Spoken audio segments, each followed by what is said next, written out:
आज हम इस वीडियो में जो करने जा रहे हैं वो है ग्रुप डिस्कशन के लिए डूज और डोंट्स क्या है, या फिर गाइडलाइंस फॉर ग्रुप डिस्कशन। तो बेसिकली ग्रुप डिस्कशन के रिगार्डिंग जो आप लोगों ने मेरे से कुछ क्वेश्चन पूछे थे, आप लोगों को अब एक एक करके उन सभी क्वेश्चंस का जो आंसर है वो मिल जाएगा। ग्रुप डिस्कशन क्या है, ग्रुप डिस्कशन की प्रोसेस क्या है, वो हम लोगों ने पहले वीडियोस में डिस्कस कर ली है। अब coming right on our topic आते हैं। As a student and later as a professional you may have to take part in group discussion. Your effectiveness would depend upon whether you possess the personality traits mentioned earlier. Try to cultivate them if do not possess any, and sharpen them once you already have. The quality of your performance would improve if you follow the guidelines given below. वो कह रहा है कि अगर आप एक student हो या फिर आप प्रोफेशनल हो, आप लोगों को लाइफ में कभी ना कभी, या अब ये कह लो कभी ना कभी तो वर्ड सही नहीं है, आप लोगों को अक्सर ग्रुप डिस्कशन का हिस्सा होना पड़ेगा। और ग्रुप डिस्कशन का हिस्सा होने का मतलब ये है कि जो क्वालिटीज़ हम लोगों ने पिछले 2-3 दिनों में 2-3 वीडियोस में देखी है, कौन कौन सी? Leadership, cooperation, confidence, effective listening, leadership skills, ये 3-4 क्वालिटीज़ हम लोगों के अंदर होना बहुत ज़रूरी है अगर हम लोग ग्रुप डिस्कशन में पार्टिसिपेंट्स हैं, या हम लोगों को होना पड़ता है टाइम टू टाइम। अगर तो ये हमारे अंदर स्किल्स नहीं है, तो अब टाइम आ गया है कि इन स्किल्स को धीरे धीरे करके विद प्रैक्टिस डेवलप कर लें। अदरवाइज आज के कॉम्पिटिटिव वर्ल्ड में सरवाइव कर पाना हमारे लिए मुश्किल है। और जिनके पास ऑलरेडी हैं वो भी संतुष्ट ना हो जाए भी मेरे पास तो ये स्किल्स है, मैं तो ऑटोमेटिकली कामयाब हूँ। नहीं, आज के टाइम पे हम लोग जितना इम्प्रूव हों उतना ही हम लोगों के लिए कम है। जितनी हमारे पास नॉलेज हो उतनी ही हमारे लिए कम है। और इसीलिए हम लोगों के पास अगर ये स्किल्स ऑलरेडी हैं तो टाइम आ चुका है कि इन स्किल्स को हम लोग और ज़्यादा बढ़िया और ज़्यादा अच्छा पॉलिश कर लें, ताकि हम लोग बेहतर ढंग से ग्रुप डिस्कशन में एक एक्टिव पार्टिसिपेंट्स होके गुजरे। और अगर हम लोग ग्रुप डिस्कशन में बेटर परफॉर्मेंस देना चाहते हैं तो कुछ गाइडलाइंस हम लोग डिस्कस करने जा रहे हैं, उन पॉइंट्स का ध्यान रखना है। डूज क्या क्या ग्रुप डिस्कशन में हम लोगों ने करना है, किस तरीके से ग्रुप डिस्कशन के लिए प्रिपेयर होना है। डिफाइन द टॉपिक और द इशू, जो भी हम लोगों को टॉपिक या इशू दिया गया है उस टॉपिक को डिटेल में डिफाइन करना, उस प्रॉब्लम को डिटेल में डिफाइन करना, या उस टॉपिक को डिटेल में पहले व्यू पॉइंट रखने से पहले खुद को समझाना।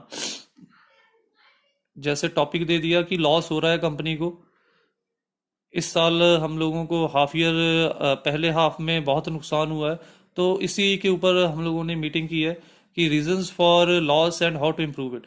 तो हम लोगों ने ग्रुप डिस्कशन से पहले हर एक मेंबर को पता होना चाहिए कि आज अगर हम लोग ग्रुप डिस्कशन में पार्टिसिपेंट बनने जा रहे हैं, हमें कौन कौन सी चीज़ें डिस्कस करनी है, किस टॉपिक के ऊपर हम लोगों ने डिस्कशन करना है। Second point, analyse it's scopes and implication. देखना है कि उस टॉपिक को जिसको हम लोग एनालाइज करने जा रहे हैं उसकी लिमिट, उसका दायरा कितना है, कौन कौन सी चीज़ें उसके अंदर हम लोग डिस्कस कर सकते हैं, ऐसी कौन सी चीज़ें हैं जो उस टॉपिक के लिए रेलिवेंट नहीं है, कौन सी चीज़ें हैं जो हम लोग उसके अंदर इंक्लूड नहीं कर सकते। हम लोगों को उस टॉपिक की दायरा पता होना बहुत ज़रूरी है। जैसे आप लोगों को सिलेबस दिया जाता है हर साल कि ये आपका इस सब्जेक्ट का सिलेबस, ये इस सब्जेक्ट का सिलेबस क्यों दिया जाता है, ताकि आपके पता हो कि किस तरीके से आपने प्रेपरेशन करनी है। अगर आपको पता ही नहीं है सिलेबस क्या है, आपको सीधा बुक दे दी, कहा सारा ही करना है, तो फिर या फिर आपको सीधा सब्जेक्ट का नाम बता दिया और बोल दिया भी ये सब्जेक्ट है, ये इसी सब्जेक्ट का पेपर आना है, तो फिर हम लोगों को तो पता ही नहीं चलेगा इसके अंदर क्या क्या चीज़ें हैं।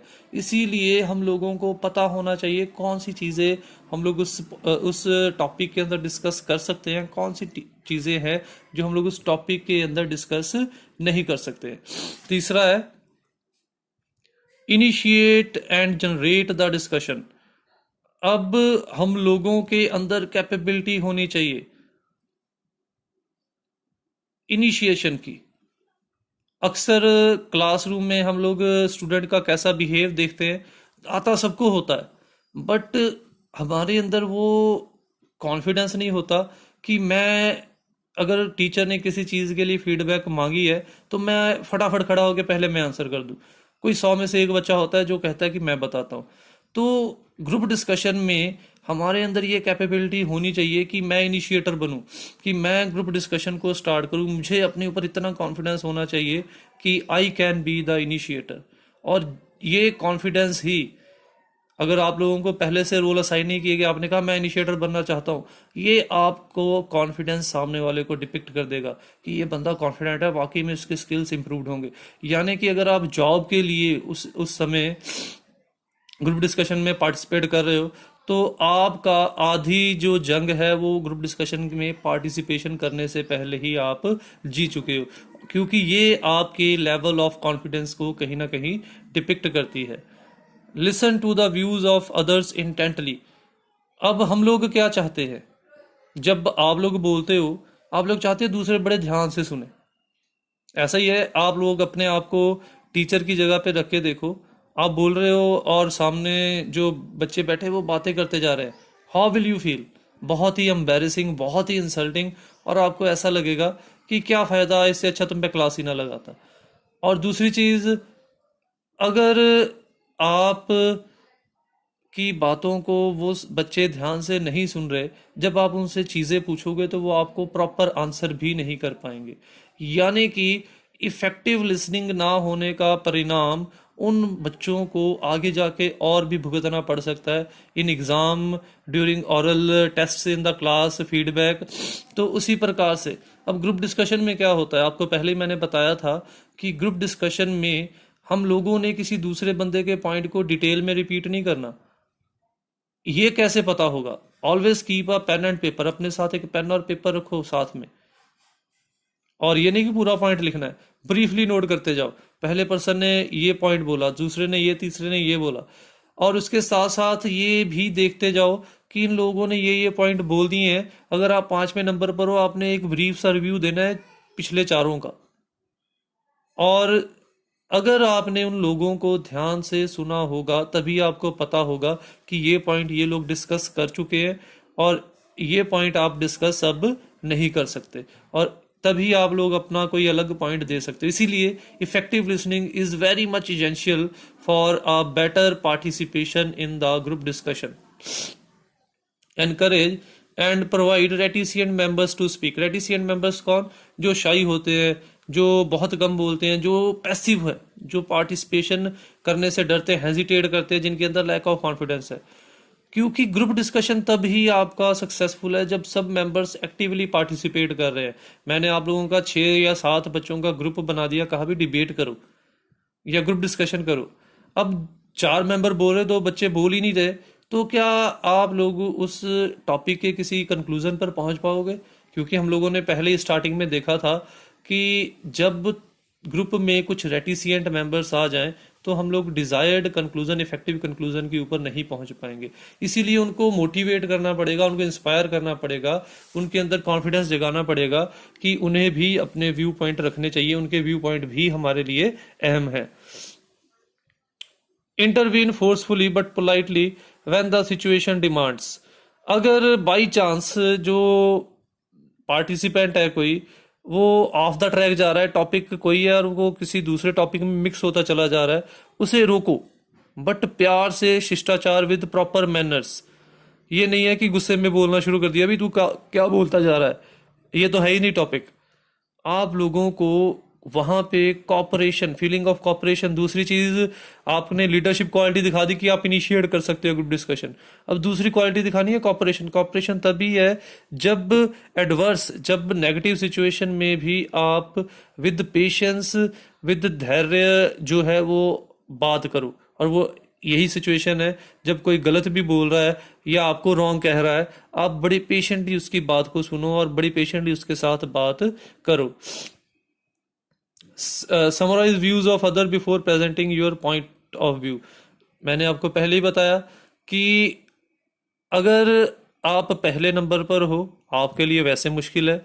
अगर आप दूसरे नंबर पर, आपको पहले नंबर वाले का व्यू पॉइंट भी थोड़ा सा समरी देनी पड़ेगी।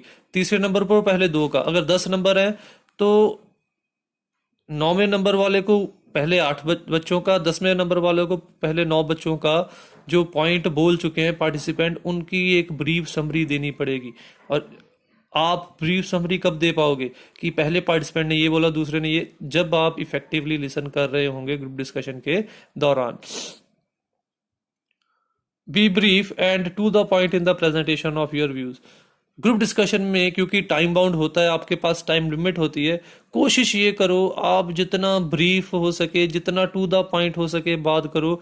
बड़ी बड़ी एग्जांपल्स या फिर आप एक्स्ट्रा वर्ड्स के साथ जगह को मत घेरो। एक्स्ट्रा वर्ड्स कैसे, ये नहीं good morning sir, I am ये मतलब वो नॉर्मल जो फॉर्म्स है वो आप लोग अपने ग्रुप डिस्कशन के हिस्से में ऐड नहीं करोगे, क्योंकि ये वर्ड्स आपने गुड मॉर्निंग, गुड इवनिंग या किसी और प्रकार की विश आप अपने टॉपिक को स्टार्ट करने से पहले बोलते हो, तो वो कहेंगे ये तो टाइम फिल कर रहा है इसके पास, क्योंकि आपके पास टाइम होगा इतने मिनट के लिए आपने बोलना है।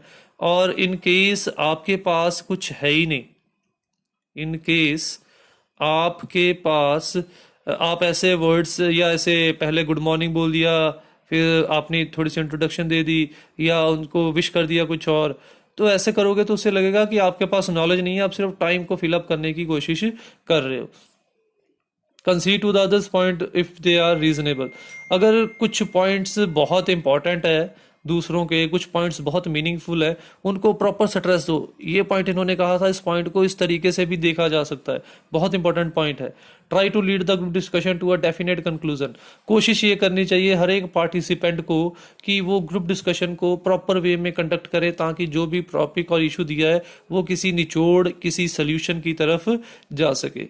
Emphasise the point you consider significant. जो पॉइंट आपको लगते हैं बहुत ज़्यादा इंपॉर्टेंट है, उन पॉइंट्स को आप डिटेल में या उन पॉइंट्स को बाकी पॉइंट से ज़्यादा स्ट्रेस भी दे सकते हो, उनको आप डिटेल में भी एक्सप्लेन कर सकते हो। Look at and address all the members of the group. कोशिश ये करो कि आई कांटेक्ट, फेस आपके बॉडी लैंग्वेज में से पॉजिटिविटी, कॉन्फिडेंस झलके, इसके लिए आपको आई कांटेक्ट करना पड़ेगा। और सिर नीचे नहीं सर ऊपर करके बात करो, ताकि जो लोगों को ये लगे कि वाकई में आप कॉन्फिडेंट हो। उसके बाद है स्पीक विद प्रॉपर प्रोनाउंसिएशन।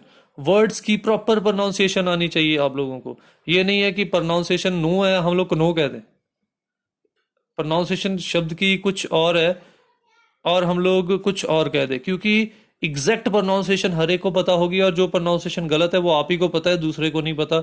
और इन केस आप गलत प्रोनाउंसिएशन यूज कर रहे हो, वहां पे प्रॉब्लम ये आएगी कि आपकी गलत प्रोनाउंसिएशन के साथ मिसअंडरस्टैंडिंग का राइज होने के बहुत ज़्यादा चांसेस हैं। Help the group conclude discussion with allotted time, usually an hour और सो। कोशिश ये करो, ग्रुप डिस्कशन के लिए आपको 1 घंटा ज़्यादा से ज़्यादा दिया जाता है, उसी टाइम में आप किसी कंक्लूजन के ऊपर पहुंचो, एक्स्ट्रा टाइम में जाने की कोशिश ना करें। Summarise the main view point at the end. और एंड में जो भी आपके कंक्लूजन निकले हैं, जो भी आपने सोल्यूशन निकाले हैं, उनकी एक समरी आप लोगों ने बतानी है। State the conclusion reached. और जो भी आप लोगों ने निचोड़ निकाला है ग्रुप डिस्कशन के बाद, वो आप लोगों ने एंड में हम लोगों को, या जो भी आपका मॉडरेटर है या इनिशिएटर है या फिर जिन लोगों ने आपसे ग्रुप डिस्कशन करवाया है, उन लोगों को बता देना ये प्रॉब्लम थी, इसका हम लोगों ने ये निचोड़ निकाला है। तो ये थे कुछ डूज जो हम लोगों ने ग्रुप डिस्कशन के दौरान ध्यान में रखने हैं। और कल हम लोग नेक्स्ट वीडियो में हम लोग करेंगे डोंट्स। तो आज के लिए बस इतना ही। Thank you, but do not forget to comment, like this video, share this video and subscribe my channel.